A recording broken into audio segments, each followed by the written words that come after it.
നമസ്കാരം. Middle east വാർത്തകൾ തുടങ്ങുന്നു. ആദ്യം നോക്കാം പ്രധാന തലക്കെട്ടുകൾ. പ്രവാസി വിദ്യാർത്ഥികൾക്ക് ആശ്വാസം. CBSE 10ാം ക്ലാസ് +2 പൊതുപരീക്ഷ എഴുതുന്ന വിദ്യാർത്ഥികളുടെ രജിസ്ട്രേഷന് അപാർ ID വേണ്ട.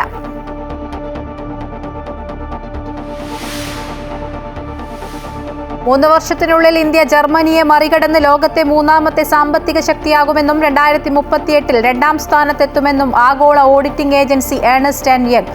അമേരിക്കയുടെ തീരുവ ഇന്ത്യയെ ബാധിക്കുക 0.1% മാത്രമെന്നും റിപ്പോർട്ട്.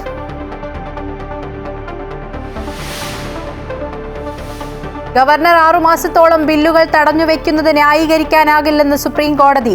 ഗവർണർ കേന്ദ്രത്തിനും സംസ്ഥാനത്തിനുമിടയിലെ സുപ്രധാന കണ്ണിയെന്ന് ചീഫ് ജസ്റ്റിസ്. ഒരു ഭരണഘടനാ സ്ഥാപനം ചുമതല നിർവഹിക്കുന്നില്ലെങ്കിൽ മറ്റൊരു ഭരണഘടനാ സ്ഥാപനത്തിന് നിർദ്ദേശം നൽകാൻ കഴിയില്ലെന്ന് കേന്ദ്രം.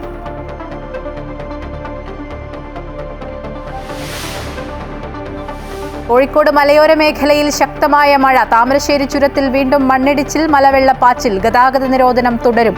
കുറ്റ്യാടി ചുരത്തിലും മണ്ണിടിഞ്ഞു. അടിയന്തര യോഗം വിളിച്ചു റവന്യൂ മന്ത്രി. 6 ജില്ലകളിൽ തീവ്ര മഴ മുന്നറിയിപ്പ്.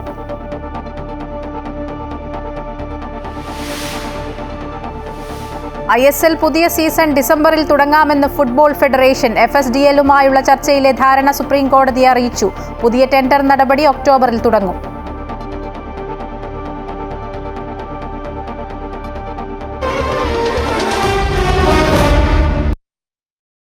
UAE ഉൾപ്പെടെയുള്ള വിദേശ രാജ്യങ്ങളിൽ നിന്ന് CBSE 10ാം ക്ലാസ് +2 പൊതുപരീക്ഷ എഴുതുന്ന വിദ്യാർത്ഥികളുടെ രജിസ്ട്രേഷന് അപാർ ID ആവശ്യമില്ല. ഇത് സംബന്ധിച്ച സർക്കുലർ ഇന്ത്യയിലെ central board of secondary education വെബ്സൈറ്റിൽ പ്രസിദ്ധീകരിച്ചു. നാളെ മുതലാണ് CBSE +2 ബോർഡ് പരീക്ഷയുടെ ലിസ്റ്റ് ഓഫ് കാൻഡിഡേറ്റ്സ് രജിസ്ട്രേഷൻ ആരംഭിക്കുന്നത്. ഇന്ത്യയിലെ സ്കൂളുകളിലെ വിദ്യാർത്ഥികൾക്ക് പ്രാഥമിക തിരിച്ചറിയൽ രേഖയായി അപാർ ID നടപ്പിലാക്കുന്നത് സംബന്ധിച്ച് കഴിഞ്ഞ ജനുവരി 24-നാണ് CBSE സർക്കുലർ ഇറക്കിയത്.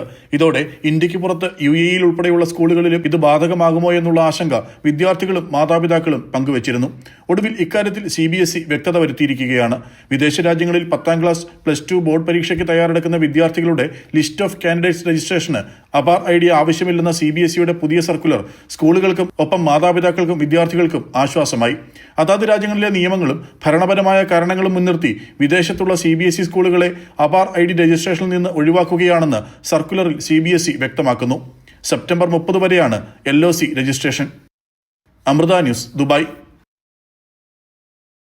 കുട്ടികൾക്ക് ആരോഗ്യകരമായ ഭക്ഷണം ഉറപ്പാക്കുന്നതിനായി സ്കൂൾ ക്യാന്റീനുകൾക്ക് കുവൈറ്റിലെ public authority for food and nutrition പുതിയ നിയമങ്ങൾ ഏർപ്പെടുത്തി. കുട്ടികളിലെ അമിതവണ്ണം തടയുന്നതിനും ആരോഗ്യകരമായ ജീവിതശൈലി പ്രോത്സാഹിപ്പിക്കുന്നതിനും ലക്ഷ്യമിട്ടാണ് ഈ പദ്ധതി. പുതിയ മാർഗനിർദ്ദേശങ്ങൾ അനുസരിച്ച് സ്കൂൾ ക്യാന്റീനുകളുടെ പ്രവർത്തനക്ഷമത വർദ്ധിപ്പിക്കുന്നതിനും ആരോഗ്യപരവും പോഷകപരവുമായ ആവശ്യകതകൾ പാലിക്കുന്നുണ്ടെന്ന് ഉറപ്പാക്കുന്നതിനും ലക്ഷ്യമിട്ടാണ് പുതിയ നിയമങ്ങൾ കൊണ്ടുവന്നതെന്ന് അതോറിറ്റി അറിയിച്ചു. രാജ്യത്തെ ഏറ്റവും പ്രധാനപ്പെട്ട വികസന പദ്ധതികളിലൊന്നാണ് സ്കൂൾ ക്യാന്റീൻ വികസന പദ്ധതി. റിയാദ് മെട്രോയിലും പൊതു ബസ് സർവീസുകളിലും സ്വദേശി വിദേശി യൂണിവേഴ്സിറ്റി വിദ്യാർത്ഥികൾക്ക് ടിക്കറ്റ് നിരക്കിൽ 50% ഇളവ് ലഭിക്കുമെന്ന് റിയാദ് പബ്ലിക് ട്രാൻസ്പോർട്ട് അതോറിറ്റി അറിയിച്ചു.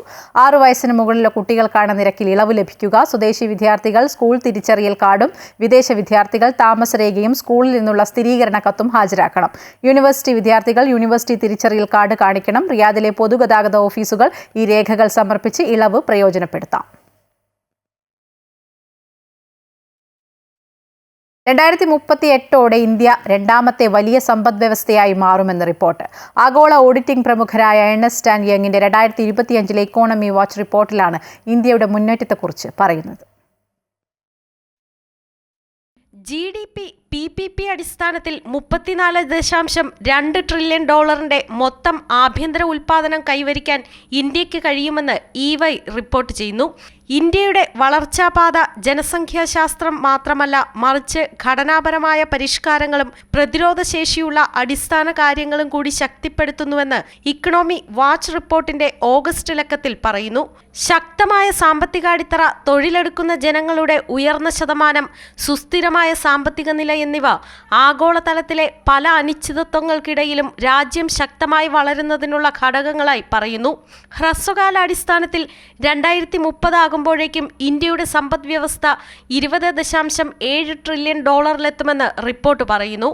അമേരിക്കൻ താരിഫുകൾ ഉയർത്തുന്ന വെല്ലുവിളികൾ ഇന്ത്യയുടെ GDP-യുടെ ഏകദേശം 0.9% ബാധിച്ചേക്കാം. എന്നാൽ കയറ്റുമതിയിലെ വൈവിധ്യവൽക്കരണം, ആഭ്യന്തര ആവശ്യം വർദ്ധിപ്പിക്കൽ, മറ്റ് രാജ്യങ്ങളുമായും ബ്ലോക്കുകളുമായുള്ള വ്യാപാര പങ്കാളിത്തം മെച്ചപ്പെടുത്തൽ തുടങ്ങിയ ഉചിതമായ ഇടപെടലുകളിലൂടെ GDP വളർച്ചയിൽ അവയുടെ ആഘാതം വെറും 0.1% പോയിന്റിൽ പരിമിതപ്പെടുത്താൻ കഴിയുമെന്നും റിപ്പോർട്ട് പറയുന്നുണ്ട്. 2047ഓടെ വികസിത രാജ്യമായി മാറുകയെന്നതാണ് ഇന്ത്യയുടെ ലക്ഷ്യം. അത് കൈവരിക്കാനുള്ള എല്ലാ സാധ്യതയുമുണ്ടെന്നും റിപ്പോർട്ട് വ്യക്തമാക്കുന്നു. മറ്റ് രാജ്യങ്ങൾ കടം വാങ്ങിക്കൂട്ടുമ്പോൾ ഇന്ത്യ സ്വന്തം കടം കുറച്ചുകൊണ്ടുവരാൻ ശ്രമിക്കുകയാണ്. ഇന്ത്യയുടെ കടം GDP അനുപാതം 2024 81% നിന്ന് 2030 ആകുമ്പോഴേക്കും 75% എന്ന നിലയിലേക്ക് കുത്തനെ കുറയുമെന്നാണ് പ്രതീക്ഷിക്കുന്നത്. US, ചൈന, ജർമ്മനി, ജപ്പാൻ തുടങ്ങിയ വലിയ സമ്പദ് വ്യവസ്ഥകൾക്ക് നേരിടേണ്ടി വരുന്ന പല വെല്ലുവിളികൾ ഇന്ത്യക്ക് നേരിടേണ്ടി വരുന്നില്ല എന്നതും രാജ്യത്തിന്റെ വളർച്ചയ്ക്ക് അനുകൂലമാണ്. 2028 ജർമ്മനിയെ മറികടന്ന് ഇന്ത്യ ലോകത്തെ 3ാമത്തെ വലിയ സമ്പദ് വ്യവസ്ഥയായി മാറുമെന്നും അമേരിക്കൻ താരിഫുകളെ രാജ്യം മറികടക്കുമെന്നും റിപ്പോർട്ടിൽ പറയുന്നു. News desk Amrita TV. Thamarassery ചുരം വ്യൂ പോയിന്റിന് സമീപം വീണ്ടും മണ്ണിടിച്ചിലുണ്ടായതിനെ തുടർന്ന് ചുരം വഴി വയനാട് ജില്ലയിലേക്കുള്ള ഗതാഗതം നിരോധിച്ചു. കഴിഞ്ഞ ദിവസം മണ്ണിടിച്ചിലുണ്ടായ വ്യൂ പോയിന്റിന് സമീപമാണ് വീണ്ടും പാറയും മണ്ണും റോഡിലേക്ക് പതിച്ചത്. പ്രശ്നം പരിഹരിക്കാൻ സർക്കാർ തലത്തിൽ ഇടപെടൽ ഉണ്ടാകുന്നില്ലെന്ന് T. സിദ്ദിഖ് MLA കുറ്റപ്പെടുത്തി. കനത്ത മഴയെ തുടർന്ന് ചുരം 9ാം വളവ് വ്യൂ പോയിന്റിന് സമീപം വീണ്ടും മണ്ണിടിഞ്ഞു. കഴിഞ്ഞ ദിവസം മണ്ണിടിച്ചിൽ നടന്ന പ്രദേശത്താണ് മണ്ണും പാറകളും റോഡിലേക്ക് അടർന്നു വീണത്. അപകട സാധ്യതയുള്ളതിനാൽ ലക്കിടി കവാടം വഴി വയനാട് ജില്ലയിലേക്കും കോഴിക്കോടേക്കും ഗതാഗത നിയന്ത്രണം ഏർപ്പെടുത്തി. ആംബുലൻസ്, ആശുപത്രി, പാൽ, പത്രം, ഇന്ധനം തുടങ്ങിയ അടിയന്തര സർവീസുകൾ ഒഴികെയുള്ള എല്ലാ വാഹനങ്ങൾക്കും ചുരത്തിലൂടെയുള്ള നിയന്ത്രണം ബാധകമാണ്. ചുരത്തിലെ ട്രാഫിക് നിയന്ത്രണം ക്രമീകരിക്കാൻ ജില്ലാ പോലീസ് മേധാവിയെ ചുമതലപ്പെടുത്തിയിട്ടുണ്ട്. താമരശ്ശേരി ചുരത്തിൽ 3 ദിവസമായി തുടരുന്ന ഗതാഗത പ്രതിസന്ധി രൂക്ഷമായി തന്നെ തുടരുകയാണ്.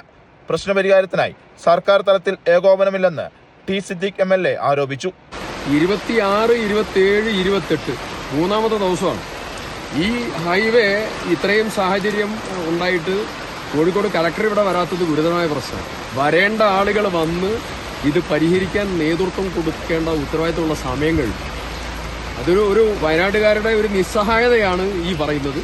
അത് ഗൗരവത്തിലെടുത്ത് പരിഹരിക്കേണ്ടവർ പരിഹരിക്കണം. മഴ ശക്തമായി തുടരുന്ന സാഹചര്യത്തിലാണ് നിലവിൽ വാഹനങ്ങൾക്ക് പ്രവേശന അനുമതി നിഷേധിക്കപ്പെടുന്നത്. അപകടം നടന്ന സ്ഥലത്ത് സംരക്ഷണ ഭിത്തി നിർമ്മിച്ചാൽ മാത്രമേ ഇനി ഗതാഗതം സാധ്യമാകൂ. നീർച്ചാൽ രൂപപ്പെട്ടതിനാൽ കല്ലും മണ്ണും റോഡിലേക്ക് പതിക്കുന്ന സാഹചര്യമാണ് നിലവിൽ. 3 ദിവസമായി തുടരുന്ന കുരുക്ക് ഇനിയും നീണ്ടാൽ വയനാടിനെ സാരമായി ബാധിക്കും. അമൃത ന്യൂസ്, വയനാട്. താമരശ്ശേരി ചുരത്തിൽ തുടരുന്ന മണ്ണിടിച്ചിലിൽ അടിയന്തര അവലോകന യോഗം വിളിച്ചു റവന്യൂ മന്ത്രി K. രാജൻ. 80 അടി ഉയരത്തിലാണ് പാറപ്പൊട്ടലിന്റെ പ്രഭവ കേന്ദ്രം. ഉച്ചയ്ക്ക് വലിയ ശബ്ദത്തോടുകൂടി വീണ്ടും പൊട്ടലുണ്ടായി. ബ്ലോക്കുകളായാണ് പാറകൾ പൊട്ടിയിരിക്കുന്നത്. ഇത് സ്ഥിതി ഗുരുതരമാക്കുന്നതാണ്. അതിനാൽ വലിയ വാഹനങ്ങൾ കടത്തിവിടാൻ കഴിയില്ലെന്നും മഴ മാറിയാൽ കുറ്റ്യാടി ചുരം വഴി ഗതാഗതം പുനരാരംഭിക്കാൻ കഴിയുമെന്നും മന്ത്രി പറഞ്ഞു. ഏതൊക്കെ ഉദ്യോഗസ്ഥർ സ്ഥലം സന്ദർശിച്ചു എന്നതിൽ കാര്യമില്ല. വയനാട്, കോഴിക്കോട് കളക്ടർമാർ കൃത്യമായി വിവരങ്ങൾ കൈമാറുന്നുണ്ടെന്നും മന്ത്രി പറഞ്ഞു.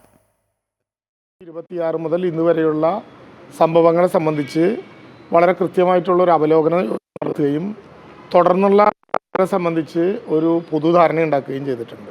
80 അടി ഉയരത്തിലാണ് ഈ പൊട്ടലിൻ്റെ ഏറ്റവും പ്രധാനപ്പെട്ട പ്രഭവ കേന്ദ്രം ഉണ്ടായിട്ടുള്ളത്. അപ്പോൾ അത് വളരെ ഗുരുതരമായിട്ടുള്ള ഒരു കാര്യമാണ്. ഇന്ന് രാവിലെയോടുകൂടി വീണ്ടും അവിടെ ചെറിയ ചില പ്രശ്നങ്ങൾ ആളുകൾ റിപ്പോർട്ട് ചെയ്തതിനെ തുടർന്ന് ഒരു വെള്ളച്ചാൽ രൂപീകരിക്കപ്പെട്ടതായി കണ്ടു. സംസ്ഥാനത്ത് വീണ്ടും മഴ ശക്തമാകുന്നു. എറണാകുളം, തൃശൂർ, കോഴിക്കോട്, വയനാട്, കണ്ണൂർ, കാസർഗോഡ് ജില്ലകളിൽ കേന്ദ്ര കാലാവസ്ഥാ വകുപ്പ് ഓറഞ്ച് അലർട്ടാണ് പ്രഖ്യാപിച്ചിരിക്കുന്നത്. 50 കിലോമീറ്റർ വരെ വേഗതയിൽ ശക്തമായ കാറ്റിനും മോശം കാലാവസ്ഥയ്ക്കും സാധ്യതയുള്ളതിനാൽ മത്സ്യബന്ധനത്തിന് പോകാൻ പാടില്ലെന്ന് നിർദ്ദേശം നൽകിയിട്ടുണ്ട്. കഴിഞ്ഞ ദിവസം മുതൽ തന്നെ സംസ്ഥാനത്ത് ഇടവിട്ട് ശക്തമായ മഴ തുടരുകയാണ്. ഈ മാസം 29 വരെയും മഴ തുടരുമെന്നാണ് കാലാവസ്ഥാ വകുപ്പിന്റെ മുന്നറിയിപ്പ്. എറണാകുളം, തൃശൂർ, കോഴിക്കോട്, വയനാട്, കണ്ണൂർ, കാസർഗോഡ് ജില്ലകളിൽ ഓറഞ്ച് അലർട്ട് പ്രഖ്യാപിച്ചു.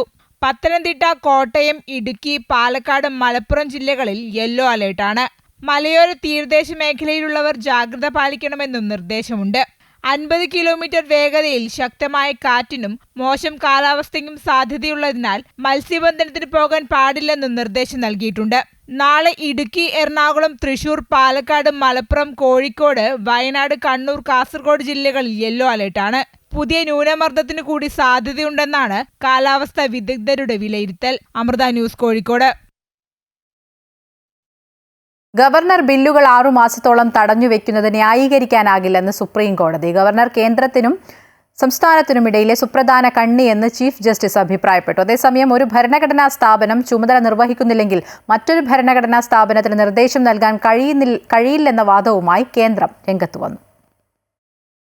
സംസ്ഥാന നിയമസഭകൾ പാസാക്കുന്ന ബില്ലുകൾ പരിഗണിക്കുമ്പോൾ രാഷ്ട്രപതിക്കും സംസ്ഥാന ഗവർണർമാർക്കും വേണ്ടിയുള്ള സമയക്രമങ്ങളും നടപടിക്രമങ്ങളും സംബന്ധിച്ച രാഷ്ട്രപതിയുടെ റഫറൻസ് കേസ് സുപ്രീം കോടതി പരിഗണിക്കുകയാണ്. Chief justice BR Gavai, justice Surya Kant, justice Vikram Nath, justice PS Narasimha, justice Atul S Chandurkar എന്നിവരടങ്ങുന്ന ഭരണഘടനാ ബെഞ്ചാണ് വിഷയം പരിഗണിക്കുന്നത്. ഭരണഘടനയുടെ ആർട്ടിക്കിൾ 143(1) പ്രകാരം രാഷ്ട്രപതി നടത്തിയ പരാമർശം തീരുമാനിക്കുന്നതിനാണ് ബെഞ്ച് രൂപീകരിച്ചത്. ഇത് നിയമപരമായ ചോദ്യങ്ങളിലോ പൊതുപ്രാധാന്യമുള്ള കാര്യങ്ങളിലോ രാഷ്ട്രപതിക്ക് കോടതിയുടെ അഭിപ്രായം തേടാൻ അനുവദിക്കുന്നു. ബില്ലുകളിൽ രാഷ്ട്രപതിക്കും ഗവർണർക്കും തീരുമാനമെടുക്കാൻ സമയപരിധി നിശ്ചയിച്ച സുപ്രീം കോടതിയുടെ ഏപ്രിൽ 8 വിധിയെ രാഷ്ട്രപതിയുടെ റഫറൻസ് ചോദ്യം ചെയ്യുന്നുണ്ട്.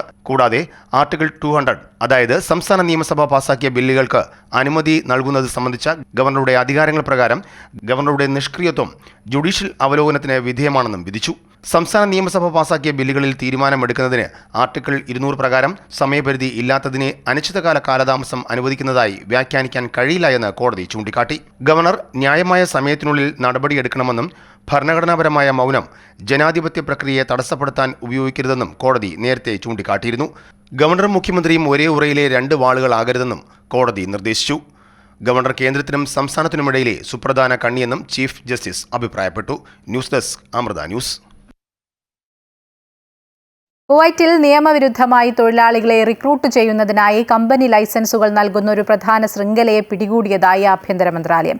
ഈജിപ്തുകാരും സ്വദേശികളും ഉൾപ്പെടെ 6 പേരാണ് പിടിയിലായത്. പ്രതികളായ വ്യക്തികൾ 28 കമ്പനികളുടെ ലൈസൻസുകൾ ചൂഷണം ചെയ്ത് 382 തൊഴിലാളികളെ നിയമവിരുദ്ധമായി റിക്രൂട്ട് ചെയ്തതായി അന്വേഷണത്തിൽ കണ്ടെത്തി.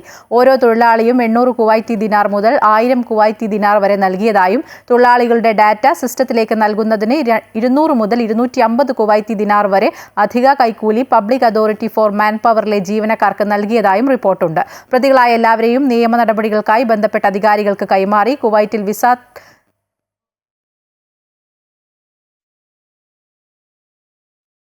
ഓൺലൈൻ സാമ്പത്തിക തട്ടിപ്പുകൾ തടയുന്നതിനായി കുവൈറ്റിലെ ബാങ്കുകൾ ആധുനിക സാങ്കേതിക വിദ്യ ഉപയോഗിക്കുന്നുണ്ടെന്ന് കുവൈറ്റ് ബാങ്കിംഗ് അസോസിയേഷൻ അറിയിച്ചു. തട്ടിപ്പുകൾ മൂലമുണ്ടാകുന്ന സാമ്പത്തിക നഷ്ടം കുറയ്ക്കുന്നതിൽ ഈ സാങ്കേതിക വിദ്യ വലിയ പങ്ക് വഹിക്കുന്നുണ്ടെന്നും അസോസിയേഷൻ വ്യക്തമാക്കി.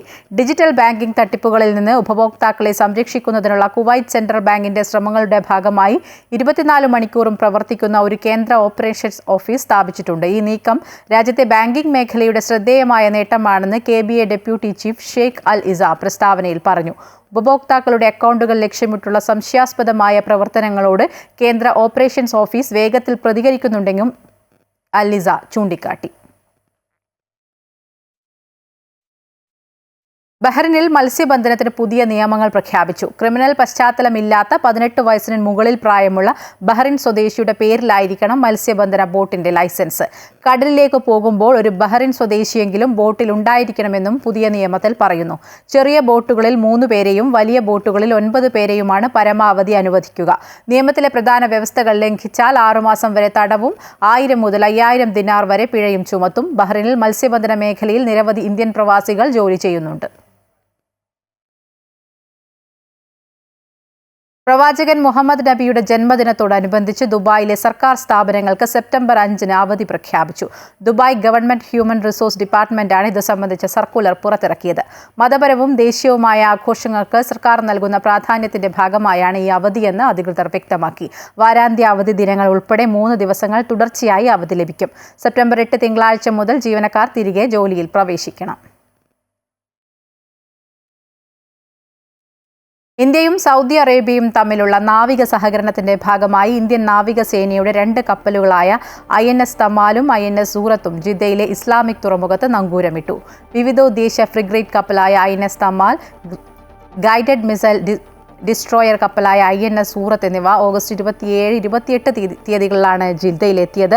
ഈ സന്ദർശനത്തിന്റെ ഭാഗമായി സൗദി റോയൽ നാവികസേനയുടെ പശ്ചിമ മേഖലാ കമാൻഡർമാരും മക്കയിലെ സൗദി അതിർത്തി സേന ഡയറക്ടർ ജനറലുമായും ഇന്ത്യൻ നാവികസേന ഉദ്യോഗസ്ഥർ കൂടിക്കാഴ്ച നടത്തി. സന്ദർശനത്തിന്റെ ഭാഗമായി ഓഗസ്റ്റ് 28-ന് ഇന്ത്യൻ സ്ഥാനപതി ഡോക്ടർ സുഹൈൽ അജാസ് ഖാൻ സൗദി അതിഥികൾക്കും ഇന്ത്യൻ പ്രവാസികൾക്കുമായി INS തമാലിൽ അത്താഴ വിരുന്ന് ഒരുക്കും. ഗാസ മുനമ്പിലെ ദുരിതബാധിതരായ പലസ്തീൻ ജനതയ്ക്ക് ദുരിതാശ്വാസ സാമഗ്രികളുമായി സൗദിയുടെ 59ാമത് വിമാനം ഈജിപ്തിലെത്തി. ഈജിപ്തിലെ വടക്കൻ സിനായ് ഗവർണറേറ്റിലുള്ള അൽ അരീഷ് അന്താരാഷ്ട്ര വിമാനത്താവളത്തിലാണ് ദുരിതാശ്വാസ വിമാനം കഴിഞ്ഞ ദിവസം എത്തിയത്. സൗദി പ്രതിരോധ മന്ത്രാലയവുമായി ഏകോപിപ്പിച്ച് king Salman humanitarian aid and relief സെന്ററിന്റെ ആഭിമുഖ്യത്തിൽ അയച്ച വിമാനത്തിൽ ഭക്ഷണം, വെള്ളം, മരുന്ന് എന്നിവയടങ്ങുന്ന അടിയന്തര ദുരിതാശ്വാസ വസ്തുക്കളാണുള്ളത്. റഫ അതിർത്തി വഴി ഗസയിലേക്ക് സഹായ വസ്തുക്കൾ എത്തിക്കുമെന്ന് അധികൃതർ അറിയിച്ചു. പ്രവാസി എഴുത്തുകാരനും ഷാർജ റൂളേഴ്സ് ഓഫീസ് ജീവനക്കാരനുമായിരുന്ന കണ്ണൂർ അഴീക്കോട് സ്വദേശി ബാലചന്ദ്രൻ തെക്കന്മാർ ഷാർജയിൽ അന്തരിച്ചു. 78 വയസ്സായിരുന്നു. 1974 മുതൽ ഷാർജയിലുണ്ട്. ഷാർജ റൂളേഴ്സ് ഓഫീസിൽ ക്ലർക്കായി ജോലി തുടങ്ങിയ അദ്ദേഹം ഡയറക്ടർ ജനറലിന്റെ സെക്രട്ടറിയായാണ് സേവനം അവസാനിപ്പിച്ചത്. അതിനിടയിൽ ഷേഖ് സുൽത്താന്റെ ഗവേഷണ പ്രവർത്തനങ്ങളുടെ കോർഡിനേറ്ററായും പ്രവർത്തിച്ചിരുന്നു. സംസ്കാരം ഷാർജയിൽ നടക്കും. ജിദ്ദ KMCC സെൻട്രൽ കമ്മിറ്റി സംഘടിപ്പിക്കുന്ന അഹമ്മദ് സ്മാരക സൂപ്പർ സെവൻസ് ഫുട്ബോൾ ടൂർണമെന്റിന്റെ പോസ്റ്റർ പ്രകാശനം ജിദ്ദ സഫേർ ഓഡിറ്റോറിയത്തിൽ നടന്നു. സെപ്റ്റംബർ 19 മുതൽ ഒക്ടോബർ 10 വരെ നിൽക്കുന്ന ഫുട്ബോൾ മാമാങ്കം എല്ലാ വെള്ളിയാഴ്ചകളിലും ജിദ്ദ ഖാലിദ് ബിൻ വലീദ് അൽ റുസൂഖ് സ്റ്റേഡിയത്തിൽ വെച്ചാണ് നടക്കുന്നത്. റസാഖ് മാസ്റ്റർ ചടങ്ങിൽ അധ്യക്ഷത വഹിച്ചു. നിസാം മമ്പാട് ഉദ്ഘാടനം ചെയ്തു. Ismail Mundakkulam, Shoukath Njarakkodan, Zubair Vattoli, Siyad Al Wafa super market, VP Shimil, ABC cargo തുടങ്ങിയവർ ആശംസകൾ നേർന്നു. VP മുസ്തഫ സ്വാഗതവും ഇസ്ഹാഖ് പൂണ്ടോളി നന്ദിയും പറഞ്ഞു. Mahatma Gandhi cultural forum Sharjah committee സംഘടിപ്പിക്കുന്ന പ്രവാസരാവ് 2025 എന്ന പരിപാടി ഓഗസ്റ്റ് 30 ശനിയാഴ്ച വൈകിട്ട് 6 മണി മുതൽ ഷാർജ ലുലു സെൻട്രൽ മാളിൽ വെച്ച് നടക്കുമെന്ന് ഭാരവാഹികൾ അറിയിച്ചു. പരിപാടിയുടെ ഭാഗമായി സാംസ്കാരിക സമ്മേളനം, തിരുവാതിര, ഒപ്പന, മാർഗംകളി, സംഘനൃത്തം, സിനിമാറ്റിക് ഡാൻസ് തുടങ്ങിയ വിവിധ കലാപരിപാടികൾ അരങ്ങേറും. തുടർന്ന് പിന്നണി ഗായിക ഹർഷ ചന്ദ്രനും ക്ലാബ്സ് UAE മ്യൂസിക് ട്രൂപ്പും ചേർന്നൊരുക്കുന്ന ഗാനമേളയും നടക്കും. പ്രവേശനം സൗജന്യമാണ്. മറ്റു വാർത്തകൾ കൂടി നോക്കാം. കാസർഗോഡ് തലപ്പാടിയിൽ വാഹനാപകടം. നിയന്ത്രണം വിട്ട കർണാടക RTC ബസ് കാത്തിരിപ്പ് കേന്ദ്രത്തിലേക്കും ഓട്ടോറിക്ഷയിലും ഇടിച്ചു കയറി 6 പേർ മരിച്ചു. ഇന്ന് ഉച്ചയോടെയായിരുന്നു നാടിനെ നടുക്കിയ അപകടമുണ്ടായത്. മംഗലാപുരത്തേക്ക് പോവുകയായിരുന്ന ബസ്സാണ് നിയന്ത്രണം വിട്ടത്. ഉച്ചയ്ക്ക് 1:45ഓടെയായിരുന്നു മഞ്ചേശ്വരം തലപ്പാടിയിൽ 5 സ്ത്രീകൾ ഉൾപ്പെടെ 6 പേരുടെ മരണത്തിനിടയാക്കിയ വൻ അപകടം നടന്നത്. നിയന്ത്രണം നഷ്ടപ്പെട്ട കർണാടക RTC ബസ് തലപ്പാടിയിലെ ബസ് കാത്തിരിപ്പ് കേന്ദ്രത്തിലേക്ക് ഇടിച്ചു കയറിയ ശേഷം ഓട്ടോറിക്ഷയിൽ ചെന്നിടിക്കുകയായിരുന്നു. കർണാടക KC റോഡ് സ്വദേശികളായ ഓട്ടോ ഡ്രൈവർ ഹൈദരലി, നഫീസ, അവമ്മ, ഖദീജ, ഹസ്ന, ആയിഷത്ത് ഫിദ എന്നിവരാണ് മരിച്ചത്. സാങ്കേതിക തകരാറാണോ അതോ ബസ് ഡ്രൈവറുടെ അശ്രദ്ധയാണോ അപകടത്തിന് കാരണമായതെന്ന് വ്യക്തമായിട്ടില്ല. അതേസമയം ബ്രേക്ക് ഫെയിലിയർ അപകടത്തിനിടയാക്കിയതെന്ന് സംശയിക്കുന്നു. അപകട വിവരമറിഞ്ഞ് സ്ഥലത്തെത്തിയ നാട്ടുകാരും പോലീസും ചേർന്ന് രക്ഷാപ്രവർത്തനങ്ങൾക്ക് നേതൃത്വം നൽകി. മൃതദേഹങ്ങൾ മഞ്ചേശ്വരം താലൂക്ക് ആശുപത്രി മോർച്ചറി, മംഗളൂരു, ദർലക്കട്ട എന്നിവിടങ്ങളിലെ ആശുപത്രികളിലേക്ക് മാറ്റി. ഗുരുതരമായി പരിക്കേറ്റ കാസർഗോഡ് പെരുമ്പള സ്വദേശികളായ ലക്ഷ്മി, സുരേന്ദ്ര എന്നിവരുൾപ്പെടെ 15ഓളം പേരെ മംഗലാപുരത്തെ വിവിധ ആശുപത്രികളിൽ പ്രവേശിപ്പിച്ചു. അപകടത്തെ തുടർന്ന് ദേശീയപാതയിൽ മണിക്കൂറുകളോളം ഗതാഗതം തടസ്സപ്പെടുകയും ചെയ്തു. അമൃത ന്യൂസ്, കാസർഗോഡ്. തിരുവനന്തപുരം ജനറൽ ആശുപത്രിയിലെ ശസ്ത്രക്രിയയിൽ വന്ന ഗുരുതര വീഴ്ച സമ്മതിക്കുന്ന ഡോക്ടറുടെ ശബ്ദ സന്ദേശം പുറത്ത്. ശസ്ത്രക്രിയ നടത്തിയ ജനറൽ ആശുപത്രിയിലെ ഡോക്ടറായ രാജീവ് കുമാറിന്റെ ശബ്ദ സന്ദേശമാണ് പുറത്തു വന്നത്. ചികിത്സാ പിഴവ് സംഭവിച്ചതിൽ DMO റിപ്പോർട്ട് തേടി. ശസ്ത്രക്രിയയ്ക്കിടെ നെഞ്ചിൽ സർജിക്കൽ ട്യൂബ് കുടുങ്ങിയെന്ന ആരോപണവുമായി കാട്ടാക്കട സ്വദേശിയായ യുവതി കഴിഞ്ഞ ദിവസമാണ് രംഗത്തെത്തിയത്. തൈറോയിഡ് ഗ്രന്ഥി നീക്കം ചെയ്യുന്നതിനിടെ രോഗിയുടെ ശരീരത്തിൽ കേബിൾ കുടുങ്ങുകയായിരുന്നു. കാട്ടാക്കട സ്വദേശി സുമയ്യ DMOയ്ക്ക് പരാതിയും നൽകി. ഇതിന് പിന്നാലെയാണ് ശസ്ത്രക്രിയ നടത്തിയ ഡോക്ടർ രാജീവ് കുമാർ തനിക്ക് വീഴ്ച പറ്റിയതായി സമ്മതിച്ച ഓഡിയോ സന്ദേശം പുറത്തുവന്നത്. ഇതിനകത്ത് ഒരു എക്സ്റേ ഇപ്പോൾ എടുത്തപ്പോൾ ഒരു ഗൈഡ് വയർ ഒരു സാധനം അകത്ത് കിടപ്പുണ്ട്. ഗൈഡ് വയർ എന്ന് വെച്ചാൽ ചെറിയൊരു ത്രെഡ് പോലെ സാധനം ഇട്ടിട്ട് അതിന്റെ പുറത്ത് വീട്ടുന്നത്. അത് എവിടുന്ന ഇട്ടെന്ന് അതെല്ലാം ചെക്ക് ചെയ്ത് വന്നപ്പോൾ ICUവിൽ ഇങ്ങനെ ഒരു മറ്റേ സെൻട്രൽ വെയിൻ ഇട്ടതായിട്ട് കാണുന്നുണ്ട്. അപ്പോൾ ഒരു ദിവസം എനിക്ക് തോന്നുന്നു വെയിൻ കിട്ടാത്ത ദിവസം അത് ഒരു ഇത് ഇട്ടതായിട്ട് ഒരു റെക്കോർഡിൽ കാണുന്നുണ്ട്. ഉമ്മയിട്ട് വേറെ എങ്ങും ഇട്ടിട്ടില്ല എന്നാണ് പറഞ്ഞത്. കഴുത്തിലിട്ടിട്ടില്ല, പിന്നെ കയ്യിലും ഇടാറുണ്ട്. ആർട്ടിസിന് സ്ഥിരം ഇടുന്ന ഒരു സംഭവമാണ്. അപ്പൊ ഇതെല്ലാം നോക്കിയപ്പോഴും ആദ്യം കാണുന്നത് ഇത് മാത്രമാണ്. അപ്പം ഇവിടുന്നാണെന്നുള്ളതാണ് നമ്മുടെ ഒരു ഐഡിയ. ആ സമയത്ത് ഡ്യൂട്ടിയിലുള്ള ആയിട്ടാണ് തോന്നുന്നത്. ഇതിന്റെ നഷ്ടം നമുക്കാണല്ലോ, നമുക്കല്ലേ പ്രശ്നം. മനസ്സിലായി. നിങ്ങളെ ഒരു പറ്റിയൊരു അബദ്ധം അത് വലിയൊരു ഞാനല്ല, എനിക്കിതിനെ കുറിച്ച് അറിവില്ല. ഞാൻ ഇടുന്ന സാധനമല്ല, നമ്മുടെ കാര്യമല്ല, ഇതാണ് ഇട്ടത്. നമ്മുടെ ഇതില് കിടന്നുകൊണ്ടാണ് ഞാനത് പറയുന്നത്. ഒന്നുകിൽ ആ സമയത്ത് ഡോക്ടർ പറഞ്ഞതൊക്കെ എനിക്ക് മനസ്സിലായി. ഞാൻ ചോദിക്കുന്നതല്ല, ഇപ്പൊ നമുക്കാണ് പ്രശ്നം. ഇത് മെയിൻ ഉത്തരവാദിത്വം ആരായിരുന്നു അന്ന് ഹോസ്പിറ്റലില്? സംശയമൊന്നുമില്ല. ഹോസ്പിറ്റലിൽ ചെയ്തപ്പോൾ ഹോസ്പിറ്റൽ ഉത്തരവാദിത്വം എടുത്തല്ലേ പറ്റുള്ളൂ. കേബിൾ രക്തക്കുഴലുമായി ഒട്ടിച്ചേർന്നിരിക്കുകയാണ്. എക്സ്റേ പരിശോധനയിലാണ് നെഞ്ചിനകത്ത് കേബിൾ കണ്ടെത്തിയത്. 50 സെന്റിമീറ്റർ നീളമുള്ള കേബിളാണ് നെഞ്ചിനകത്ത് കുടുങ്ങിയത്. സംഭവത്തിൽ DMO റിപ്പോർട്ട് തേടിയിട്ടുണ്ട്. അമൃത ന്യൂസ്, തിരുവനന്തപുരം.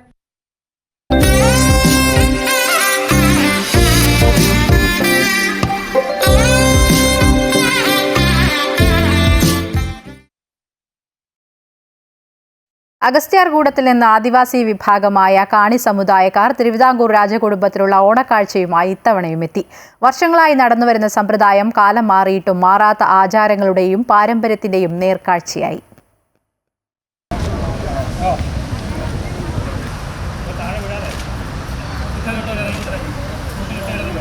തിരുവനന്തപുരം ജില്ലയിലെ അഗസ്ത്യാർകൂട വനപ്രദേശം, കന്യാകുമാരി ജില്ലയിലെ പേച്ചിപ്പാറ വനപ്രദേശം, വിവിധ കാണി സെറ്റിൽമെന്റുകൾ എന്നിവിടങ്ങളിലായുള്ള പശ്ചിമഘട്ട വനാന്തരങ്ങളിൽ താമസിച്ചുവരുന്ന കാണി സമുദായക്കാരാണ് എല്ലാ വർഷവും തിരുവനന്തപുരം കവടിയാർ കൊട്ടാരത്തിൽ ഓണക്കാഴ്ചയുമായി എത്തുന്നത്.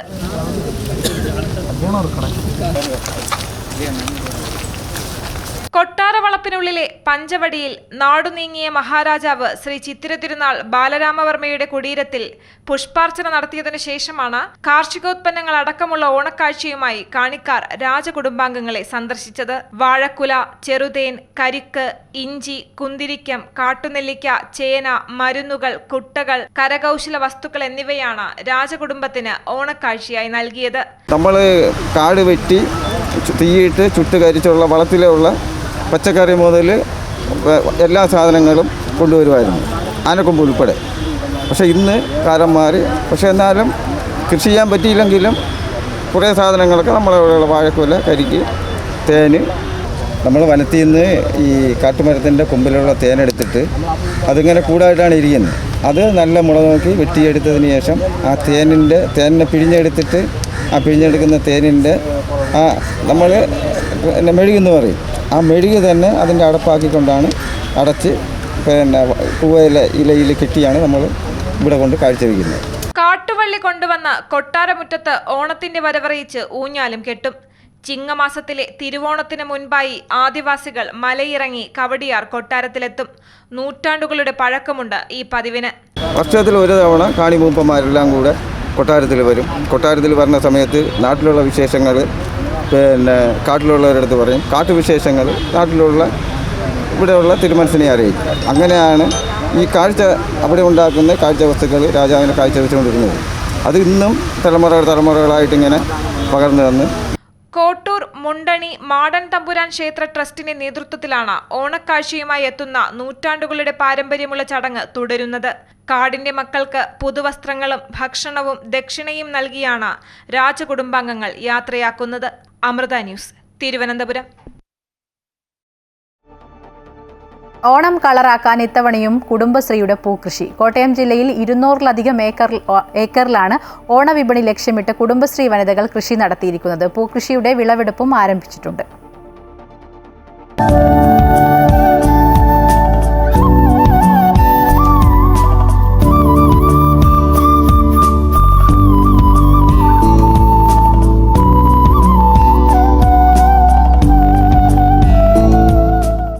ഓണവിപണിയിൽ ഇത്തവണയും പൂക്കളുടെ വില കൈപൊള്ളിക്കില്ല. കാരണം പച്ചക്കറി കൃഷിയിൽ എന്ന പോലെ പുഷ്പകൃഷിയിലും കുടുംബശ്രീ കൈമുദ്ര ചാർത്തിക്കഴിഞ്ഞു. കോട്ടയം ജില്ലയിൽ മാത്രം 214 ഏക്കറിലാണ് കുടുംബശ്രീ പ്രവർത്തകർ പുഷ്പകൃഷി നടത്തിവരുന്നത്. കഴിഞ്ഞ 5 വർഷമായി ഓണവിപണി ലക്ഷ്യമിട്ട് പുഷ്പകൃഷി നടത്തിവരുന്ന കുടുംബശ്രീ ഗ്രൂപ്പുകളുമുണ്ട്. പൂക്കൃഷി നന്നായിട്ട് തന്നെ എല്ലാ സ്ഥലത്തും ഞങ്ങൾ തന്നെ 2.5 ഏക്കറോളം പൂക്കൃഷി ചെയ്യുന്നുണ്ട്. ഓരോ സംഘ ഗ്രൂപ്പുകളാണ് ഈ കൃഷി ചെയ്യുന്നത്. ഓണാഘോഷങ്ങൾക്ക് മാത്രമല്ല, ക്ഷേത്രങ്ങളിലേക്കും വിവാഹ ആവശ്യങ്ങൾക്കും മറ്റ് അലങ്കാരങ്ങൾക്ക് വേണ്ടിയും പൂക്കൾക്ക് ആവശ്യക്കാർ എത്താറുണ്ട്. കഴിഞ്ഞ ഓണക്കാലത്ത് കോട്ടയം ജില്ലയിൽ 100 ഏക്കറോളം സ്ഥലത്തായിരുന്നു കുടുംബശ്രീ പ്രവർത്തകരുടെ പുഷ്പകൃഷി. ഇത്തവണ അത് ഇരട്ടി കടന്നു.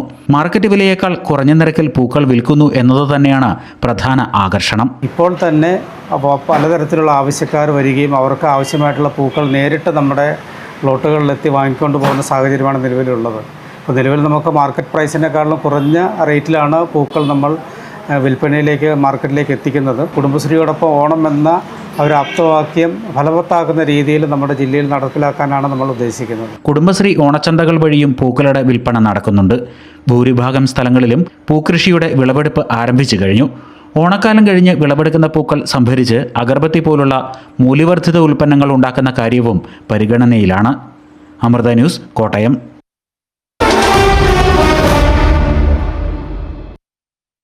ISL പുതിയ സീസൺ ഡിസംബറിൽ തുടങ്ങാമെന്ന് ഫുട്ബോൾ ഫെഡറേഷനും FSLDLും സുപ്രീം കോടതി അറിയിച്ചു. ഫുട്ബോൾ ഫെഡറേഷനും FSLDLും നടത്തിയ ചർച്ചയിൽ ഇത് സംബന്ധിച്ച് ധാരണയായി. പുതിയ ടെൻഡറിനുള്ള നടപടികൾ ഒക്ടോബറിൽ തുടങ്ങും. പുതിയ സംഘാടകരെ കണ്ടെത്താനായി കരാർ പുതുക്കാതെ പിന്മാറാൻ തയ്യാറെന്ന് FSDLും അറിയിച്ചു. ഇതോടെ മിഡിൽ ഈസ്റ്റ് വാർത്തകൾ പൂർണ്ണമാകുന്നു. കൂടുതൽ വാർത്തകൾക്കായി അമൃത ന്യൂസ് യൂട്യൂബ് ചാനൽ സന്ദർശിക്കുക.